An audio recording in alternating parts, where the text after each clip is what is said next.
You understand our family is deep in debt. If you get married, the dowry can cover our debts. You're already 18, old enough to marry. Go marry John." So, I'm supposed to marry that overweight man John, just for the dowry. It felt utterly unfair at first, but then I realized I only had two choices. Either refuse to marry and plunge deeper into our family's debt, or get married and spend my life with John. I remembered, as those are the only choices swirling in my head. I was willing to do anything to get out of this house. The story goes back over a decade. My name is Emily. Since my childhood, I've been terribly mistreated by my parents. My father died in a car accident when I was 3. My father was a very kind man, but it seems my mother really hated him. I have no memory of being loved by my mother, supposedly because I look alike my late father. My mother remarried just 6 months after my father passed away. According to my mother, she had been involved with my current stepfather even though my biological father was still alive. My mother and stepfather, who betrayed my kind father, treated me terribly as well. I was treated as if I didn't exist, and they don't listen to any of my requests. It seems to have gotten worse after my half-sister Claire was born. My mother and stepfather loved Claire with all of their hearts. Unlike Claire, who received all of our parents' love, I was always pushed aside. They did give me birthday presents every year, but only small things like pencils or erasers, while Claire got anything she asked for. On Christmas, Santa Claus seemed to visit everyone but me. I remember crying alone, thinking Santa didn't visit me because I was a bad child. Amidst such days, there was one particular day that I lived through. It was when I was 7 years old. Claire got a fever on a day when it was pouring rain due to a typhoon. My parents, who adored Claire, panicked. My stepfather ordered me to buy a sports drink for Claire. I had no choice but to go out in the pouring rain with just a raincoat, even if my young body struggled to walk against the strong winds and heavy rain.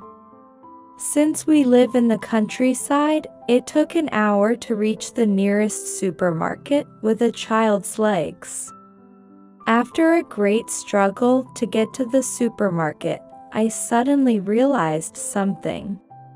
The wallet I thought I had brought was nowhere to be found. I might have dropped it when I fell due to the strong wind. Just as I thought and was about to turn back while fighting back tears, a young man suddenly called out from behind, "Wait a minute." The young man, wearing the local high school uniform, kindly said, "Are you alone? It's dangerous in this weather."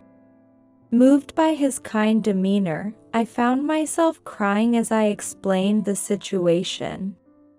I desperately explained that my sister was sick and that my parents had sent me to get something. The young man seemed to understand my situation.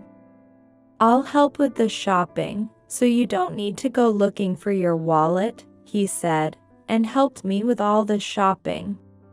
Of course, having lost my wallet, I couldn't pay a cent, but the young man insisted it was okay, and even gave me the change. Also, he sent me close to my home by taxi, and I felt the kindness of someone for the first time in a long while. Thank you. As I thanked him as much as I could while getting out of the taxi, the young man's kind smile left a lasting impression. Having gone through such childhood, I too turned 18. While as a child, my only worry was the mistreatment differently than my half-sister. The bigger problem facing me now, as a senior in high school, is money. My mother and stepfather were against me going to high school.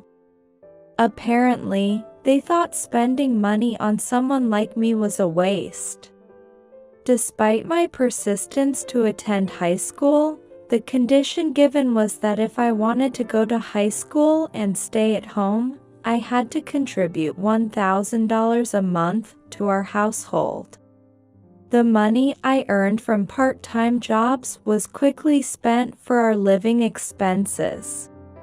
By my senior year of high school, I was extremely busy with part-time work and studying for college entrance exams. I doubted my mother and stepfather would pay for my college expenses. I devoted myself to work and study to qualify for scholarships. One day, Claire, now in her third year of middle school, came home with great enthusiasm and shared to our parents, "Guess what? I've been scouted by the entertainment industry." Claire placed on the dining table a business card from a talent agency I hadn't heard of. My mother and stepfather were thrilled, saying, "Claire is so cute, after all." Claire has a sparkle. We always thought something like this might happen. You go for it, Claire. Having a daughter become a celebrity is amazing. Just as expected from Claire, she's nothing like her older sister. Of course. Unlike my sister, I've always been way cuter. Raised by parents who belittled me and praised Claire from a young age, Claire compared herself to me at every opportunity. This time, she arrogantly said, "You think so too, right, big sis?" So, I just replied, "Sure." Arguing would only lead to trouble, that is certain. Claire was supposed to have joined a talent agency, but months had passed without any news. Despite having paid for lessons and membership fees, my parents grew suspicious and discovered that the talent agency was a scam, never to be found. All that was left for my parents was a debt of $20,000. My parents seemed desperate, but I just continued to contribute $1,000 to the household each month and focused on my studies. I was doing everything in my power to get out of this house. With that intention, I was working hard at my part-time job and studies. A few weeks later, when I came home, there were two unfamiliar pairs of men's shoes by the door. Wondering what it was about, I was about to go up to my room when I heard my stepfather calling me from the living room. Curious about what he wanted, I went to the living room to find my stepfather and two unfamiliar men. One was a man around my stepfather's age, and the other was a very overweight man. As I was surprised by the size of the sweating man in the air-conditioned room, my stepfather introduced the two. This is Mr. Smith. Say hello. "Oh, nice to meet you." When I hurriedly greeted them, the two men smiled at me. "Mr. Smith is a well-known landowner here. There's nobody who doesn't know him. What could such people want with our family?" As I was wondering, my stepfather said something really crazy. Mr. Smith's son, John, is your fiancé. Be sure to mind your manners. "What?" Startled, I let out a shocked exclamation, and my stepfather hurriedly took me out to the hallway. "What do you mean?" I asked in a whisper, to which my stepfather also whispered back, You know we're deep in debt. If you marry, the dowry can pay it off. You're already 18, old enough to marry. Go marry John. So, I'm supposed to marry that overweight John just for the dowry. It seemed utterly unfair at first, but then I realized I only had two choices. Either refuse to marry and plunge deeper into our family's debt, or get married and spend my life with John. I remembered, as those are the only choices swirling in my head. I was willing to do anything to get out of this house. Are we done talking? What do you say, Emily? Would you marry our John? Mr. Smith, waiting in the living room, asked me anxiously. I answered with a smile. Yes, I'd be happy to. And so, I was to be married to John. That very day, I was told to immediately move into John's house and was sent away from home. Carrying only my study materials, John asked if I had any clothes, but I had never bought any cute clothes. This is all I have, I said, and John frowned slightly and said, I see. Mr. Smith, rather, my father-in-law, known as a famous landowner, was actually very friendly. The car driven by my father-in-law entered through a large gate into a vast estate. And then, it stopped in front of a house that stood alone. This is a separate house built for John when he gets married. It's been hard finding a match for him. I'm glad a wonderful woman like you, Emily, will marry him. I live in the main house, so you and John will live here. After a brief explanation, my father-in-law said, Well, I'll leave the two of you to it, and left John and me alone. Suddenly alone with John, I was a bit careful of him, but he calmly showed me around the house. Then, he led me to a spacious and well-furnished room saying, This will be your room, Emily. The door locks are inside, and if you're worried, we can change the locks. Don't hesitate to tell me. I won't lay a hand on you, Emily. I've told your parents that I'll cover your high school expenses. You can reduce your part-time work if you want. It'll give you more time to study. And if you want to go to college, I'll support that too. I kept blinking my eyes. The treatment I'm getting is unexpectedly to my favor. John continued by saying that he had no intention of filing a marriage certificate and we would be in a common law marriage, so I'm free to leave if I ever found someone I liked. Overwhelmed by the treatment far beyond my expectations, I found myself asking, what is the purpose of our marriage? It seems I'm the only one getting the advantage.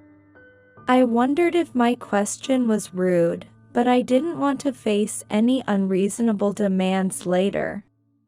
Deciding it was best to clarify, I waited for John's response, and he began with, "It might be meddling, but," before answering. I thought you might be in trouble. When you were younger, you went shopping during a typhoon, right? We met then, though I wonder if you remember. I gasped in surprise. There's no way I could forget. I still remember the face of the kind man from that day. Realizing he could be that man if he had just gained some weight. Are you the young man that helped me from that time? I'm sorry, I didn't realize. I've gained quite a bit of weight, so it's understandable. Stress from work led me to overeat. But you haven't changed, Emily. When my father showed me your photo and asked if I wanted to marry you, I knew it was you right away. Are you still suffering from being mistreated compared to your sister? Just like the day we first met, I quietly nodded to John's kind words. Then, John smiled reassuringly at me. Then, you're all set. No need to worry about money or being mistreated anymore. Feel free to live comfortably in this house. Tears welled up in my eyes at John's kindness. In front of John, who hurriedly handed me a clean handkerchief, I cried my eyes out, and from that day, our life living together began. For the first time in my life, I devoted my free time to studying. I was overjoyed to be able to study so much for college. Although John said I don't need to contribute to our living expenses, I insisted to contribute $300 anyway, as living for free felt uncomfortable. Since I only needed to earn $300 plus a little extra for pocket money, I was able to significantly reduce my part-time working hours. John took the initiative with household chores, and when I was doing them, he'd say, "Go study," and take over for me, showing his kindness. In these happiest days of my life, John and I gradually grew closer. We spend our days like any other couple, laughing together at variety shows and going out on weekends.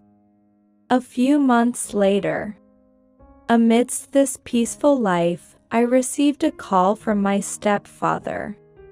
What could he want now, after giving me away like nothing and leaving me alone? With a bad feeling, I answered the phone. "Hello, yes?" Hello, Emily! Your mom is in serious trouble!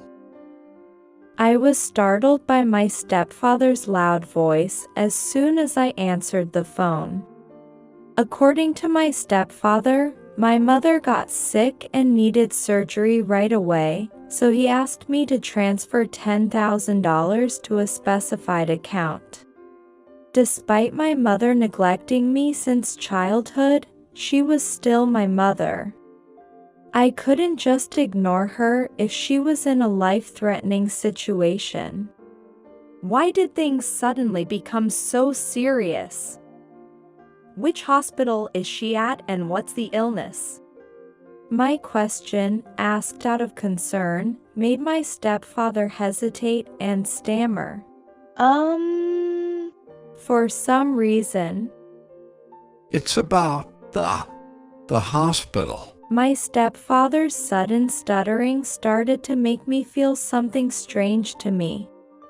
The fact that he couldn't even say what kind of disease she has was very suspicious. "You're lying, aren't you?" "That's enough. Don't call me over something so stupid." Wait, all right, I admit it. That was a lie. The truth is, I had an accident recently and am being charged to pay $10,000. He said that he had crashed the car recently and the person he hit was a scary-looking man. My frustration grew as he explained that he was being charged $10,000 for repairs and medical expenses, and he couldn't afford to pay. "Of course you're lying, right?" This time it's for real. Please, Emily, ask John to transfer $10,000. You're all we have left. Hearing my stepfather's pleading voice, something snapped inside my head. "Don't joke with me. After all this time, you call just to ask for money? Neither you nor Mom ever cared for me. And now you expect me to help you?" Isn't that too convenient? No matter what you say, I won't be sending any money. Goodbye. Ignoring my stepfather's plea, I hung up and blocked all their numbers, including Claire's. A few weeks later, passing by my childhood home by chance, I found it abandoned. A gossip-loving neighbor approached me and confirmed that the story about my stepfather crashing into a scary man's car was true. According to her, my parents and Claire had packed up and leave the house quietly at night. Surely, my parents and Claire, having fled in the night, must now be living a life in hiding. Living in fear must be incredibly stressful. Thinking this, I somehow felt a sense of relief deep inside. Meanwhile, I was living happily, because I had completely fallen in love with John. John, being 10 years older, was hesitant about dating me, but after my persistent confessions, he agreed to start dating me after I graduated from high school.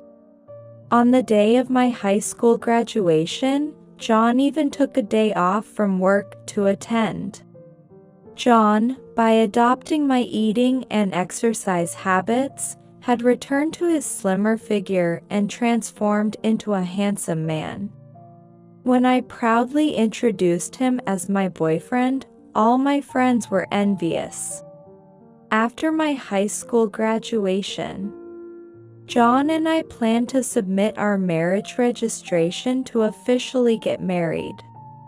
I wanted to get married, and when John nodded in agreement, we decided to submit the marriage registration. Now not just in a common law marriage, but officially married, we held hands for the first time on our way back from the city hall. John, looking embarrassed and cute, made me laugh, and he said, Now that you're my wife, Emily, you can fall for any cool guys you meet at college. I thought I was the only one in love, but it seems John really loves me too. That thought made me feel ticklish, and I burst into laughter. That's impossible. Of all the people I've met, John, you're the coolest.